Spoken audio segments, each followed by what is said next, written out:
you need a little bit of a 50-50 balance there with, him being a straight drop back for him to be effective. But it's going to take time. He's the John. Is he the first, one and done? And you could say, Mac Jones didn't play much, but Alabama. Trubisky was one and done and went three. Trubisky had how many starts? Well. Was it 19, 13 starts? North Carolina. I thought it was just the one season. Yeah, I mean it's pretty. Mark rare. Sanchez, but but Trubisky wasn't there for 1 year. He was a backup before, right? Yeah, he was in the program for 3 or 4 years. Yeah, I mean, and Trey did watch Easton Stick for 1 year, but he really, at the level of football, and I'm not here to denigrate North Dakota State football. They have an amazing program. Kyler was kind of a 1 year starter once he transferred. Mac Jones? Did you say Mac? Yeah, I said Mac, but that's Alabama. Tua hurt that hip though. Remember, Mac played those last 5 games. Maybe just the combination of there used to be the rule. What was the rule? You had to have 36 Yeah, well, starts. Parcells had like 32 starts or 28 starts. Like then, and it's just graduate. Rookies didn't come in right away. But got a little outdated. That Matt Ryan, Joe Flacco class changed things. And then Andrew Luck, obviously. But Andrew got 3 years in, so he made his start. So he was ready. So it's going to take time. But here's what we were saying, though, Greg, and we've been talking a lot about this, obviously, as everyone has. If he had never played, and they were lucky, they had Jimmy on the roster, so if he had to sit out the whole year, they were prepared to do that, but Jimmy got hurt and he got thrown into the action. But if he would have had to start next year, week 1, never taken a snap, why would we expect it to look that much? He would maybe be a little bit more mature and physically a little bit bigger or whatever and understand the terminology and the offense better, but he would still be the speed of everything. To just expect he'd be like Patrick Mahomes, hit the ground running. Like did you see Chris Sims kind of took the L? He's like, Justin Fields is better than I thought he would be. Because Justin Fields, the more he plays, it's like the more you guys call games when you're 20, and then by the time you're 22, the more you do anything, you get better. So it's like this guy, the fans, like Jimmy plays this weekend. There's a chance he throws 2 picks and he looks average because he's kind of been hit or miss most of this year because he's kind of a hit or miss player. So no one is Trey. How's he going to get any better without playing? Well, Mahomes did. Carson Palmer did not take a snap. I think there's a value for being in the system, being around it, especially if you have continuity with the coaching staff. I would agree there. I mean, there was a time where you didn't play rookie quarterbacks at all. They just, some did, some didn't. Manning got thrown right into it right away. Marino did not start right away. He came in off the bench, middle of the year, I think a little bit earlier, the middle of the year against the Raiders, and then made the start the next week, and he was great. But look at all the other kids this year. The other 4 picks in the top 15 are all playing. They're getting valuable with reps. Varying degree, it's different situations. But they're getting experience in the NFL. But this is a Super Bowl roster with a high level of expectation, as we talked about. So let me ask you. So if Kyle thought Trey Lance gave him a best chance to win, Trey Lance would play. You would agree at this stage right now, Jimmy Garoppolo gives this team the best chance to win, correct? It'd be hard to say because I think a young player with his skill set, you could make a dramatic jump in a couple weeks span. Even if it's just a minute thing, it could be big for him. But you could lose those 2 games waiting for that to happen. But they were losing. They lost games with Jimmy. Well, right? I think I personally think just watching Kyle's offense, it's completely different when Jimmy's the quarterback. But like the Seattle game, when they're kicking their ass, they can't score points, and they're putting up all these yards, but it's not like they're putting in the end zone with Jimmy. Well, but that was the kicker. Robbie got hurt pregame. Yeah, that was a problem. He missed, you missed a field goal you should have made. It should have been. I thought Mitch actually did an admirable job. Good ball flight. But he made the 1 extra point, but then he missed the 41-yarder, and now all of a sudden, it throws you off. 4th down, it changes everything. Where if you keep adding and keep, and then you lose Jimmy. Jimmy got hurt early in that game. 3rd snap of the game, Kerry Hyder hit him in the calf, and you could see with the knowledge that he was going to leave the game at halftime. His body began to deteriorate in that game. He was limping. He got a couple of major tags in that game. So he began to slide a little. I personally think the offense is it's the whole width of the field. It's everything. It's the whole playbook is at your disposal when Jimmy's the quarterback. So if you're the opponents, it's harder to play against the San Francisco 49ers offense with Jimmy Garoppolo quarterback. Now, there's certain positions and moments where Trey's running ability makes it more of a challenge. Like a defensive end, it's harder to chase Trey than and Jimmy. just the way you're going to play it. But just look at how Kyle structures the offense. I mean, everything with Trey is shotgun, pistol, always reading the mesh point, always incorporating the threat of his running ability, which is great. But that's not really what Kyle's offense is. I think he's going to marry it all together when Trey takes over. But I'd like to see more. And some of it is, I was talking to him today about it.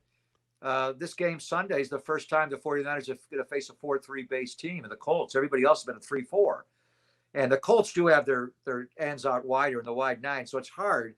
But to me, I mean, close your eyes and just what is the identity of the 49ers offense? It's whether it's Mike Shanahan or Kyle Shanahan, it's that outside zone and the complementary movement from the quarterback off of it, the boot, the keep game, all that, dragging 3 levels. And have we seen that play very much this year? We have. But it was kind of working against Arizona with Elijah Mitchell, and I know they were down, but it was only 10-0. They kind of abandoned it a little bit. But it was done out of a gun. Yeah. It's a different can way Trey to not run play? the ball. Can Trey not do it under center? No, he did. In North Dakota State, he did. Well, that's what I'm But saying. I think what Kyle's what he looks, Kyle's playing master chess, and I've got fans listening to this right now, Greg, are going, well, this year. What are they going? Well, they're thinking he's not doing that well. Kyle, he's a little off. Just the ebb and flow of his play calling. He schemes the play. Your job as a coach is to come up with a scheme, a game plan that accentuates your players, and especially at quarterback. So he's molded his game plans now and the structure of his offense, the way they line up. I don't think we're pre-snap shifting as much with Trey. With Jimmy, it'd be constant, kill moves across, to me, rally moves across, jets. We do a lot of the jet sweep out of the gun because you got a jet sweeper here. No one's arguing that type, the super complexity, but it was just like even last week. Why not? The kid played under center in college. Like he is comfortable with that. Why couldn't he do that? Because getting back to what I'm saying, he doesn't. The guy, he just got here and he's smart, but it's going to take him a long time to download his brain into the full breadth. I think of the playbook. I think he's running what he runs and what they coach him to run. And it's not the same depth of it with Jimmy. Jimmy, the playbook is completely open. Now, your point is that the guy's got a stronger arm. He's got legs. Take a couple deep shots, and he'll cause the defense to just bust. I think there'll be times when they just bust because they're afraid of his legs. And why does Lamar Jackson get all these wide open receivers? Because they're scared shitless. And I can say that on this podcast. But his running ability, once he starts pressing the line, this guy's the best running back in the league outside of Derrick Henry. If I don't come screaming up and take him down, he's gone. But I just came up early. I dropped my coverage, and now Hollywood Brown's naked or Mark Andrews is wide open, and he just throws the dart. So that's what Kyle's trying to, show conflict in the defense. Kyle's trying to win games. That's his job right now. The season, we just started. I know they're 2-3. There's a long way to go. I mean, Tampa last year was 7-5. They got hot and they ran the table, So and this team, they had Tom Brady. I understand that. But Greg, I think to answer the question you asked, what makes it more difficult to be a defensive coordinator the night before the 49er game? I think if Trey Lance plays by week 10 or 11 or 12, it could be that you would rather face Jimmy Garoppolo because this isn't the 2019 team around him. So what really is what do you get? No. What are you winning towards? Well, but if he doesn't have the full width of the playbook, then it's not. Right now, when Jimmy Garoppolo is a quarterback, you're defending the entirety of a Shanahan system and everything he can do. Now, from a pure skill standpoint, sometimes we get too into how it looks, how it comes out of his hand, how he runs. I remember having a conversation with Paul Hackett, who, people have an opinion on Paul. UC Davis. I was always fascinated. He's a great man. His son's a offensive Green Bay Packers guy, Nathaniel Hackett. I love Paul, but I was always Chad Pennington always fascinated me because Chad Pennington was so good in so many aspects of playing quarterback. His ball handling, his footwork, and it was everything under center then. his play faking. I mean, Steve DeBerg was probably the best play faker I've ever seen, but Weakest Chad arm in the league. Pennington was so good at it. He was so good at everything except one thing, throwing the football. He was terrible thrower of the football. Everything was a changeup. It was like, is it ever going to get there? It was like suspended in animation, like, ooh. So I remember like this, Paul, how did you coach Chad Pennington? And he said, Greg, it doesn't always matter what it looks like. It's just, and that, this is, you know, at the time he was working for Al Davis's Raiders, and Al wanted, he wanted it to, Al, it mattered how it looked. So there is a lot to that with Jimmy.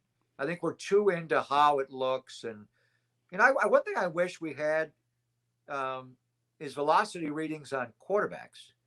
Agree. You know, baseball, it's every throw. We know exactly. And then we get it at the combine when they throw, but we never get it again. Because why is that? Because there's a set. Well, they measure GPS. it. They just do the thing. Yeah. But can't they, with the next gen stats, can't they? The moment it leaves his hand, I bet it's coming. On the field, I bet it's coming. It arrives at John's hands here, and it took that long to get there. Can't we say immediately what the?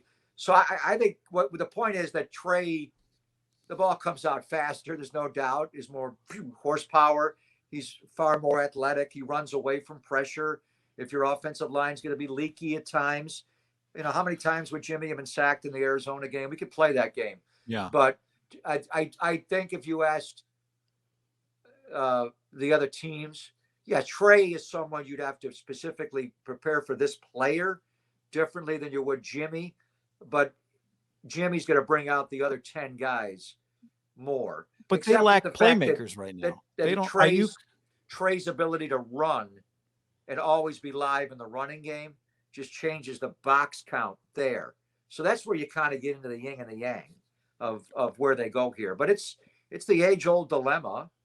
I mean, the Warriors had this a little bit with James Wiseman last year. These are young men, you know, essentially one and dones.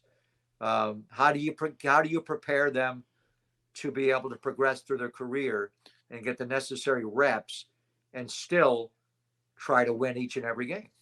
I don't want to make it sound like there's not a very legitimate case for Jimmy, but I do think one of they don't have Kittle right now. Ayuk is not the guy he was last year.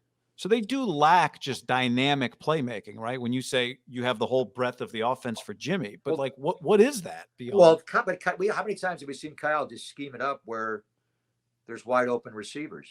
And it's based on that's where I think they need to refine. But Mostert used to hit those big runs in 2019 that obviously lacking that speed. He just outruns. Well, I know. Well, that doesn't exist anymore. But I'm talking more in the passing game where. But that helps the passing game when they're running games dicing people. Well, the passing, the running game is the foundation of the house. That's how it all works off that play action. So I think where they've changed is how they run play action with Jimmy versus Trey. Jimmy, Jimmy's more shotgun than he used to be, but he's far more. The Pro Football Focus people, Deanie sent it to me early in the week, or maybe it was after the Arizona game. Like Trey's in under center less than 10% of the time.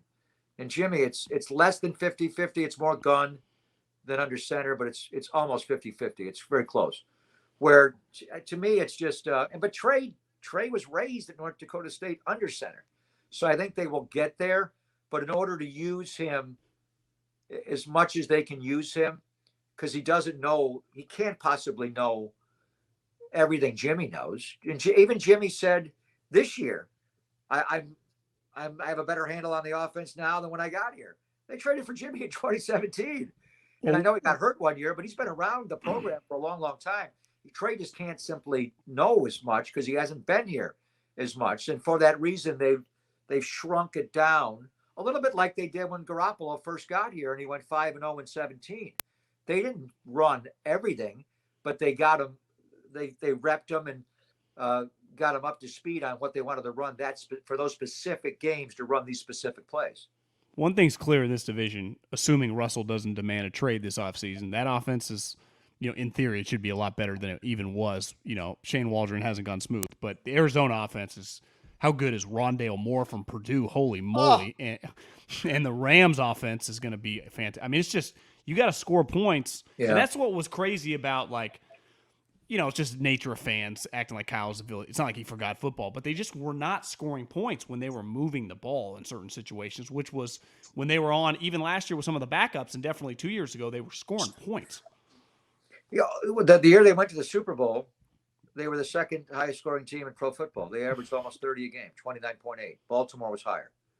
And what was really interesting to me is both of those two teams were 1 and 2 in rushing in the league, and Baltimore was very different. And that's the way I think the 49ers are kind of moving towards the quarterback-centric running game, which is fascinating to me to see how much Kyle's embraced it. Now, But he's not as elusive as Lamar. That's not really going to be his. No, Lamar. I mean, Derek. Obviously, he's not Lamar. He'll get better as a runner, though. He hasn't been. He's fine. Yeah, he's fine. But I mean, one game, one injury though. You watched his tape in college. I saw him. Could have been a passing throw. Could have been a passing play, John. Yeah, but yeah, that's true. But the 49ers were the second highest scoring team in football, and they did it with basically a run-based team. Jimmy threw what he threw that year, 29 touchdowns. They threw the ball, but they were number 2 in the NFL in rushing. They were number 2 in the NFL in points scored. So you can score running like that.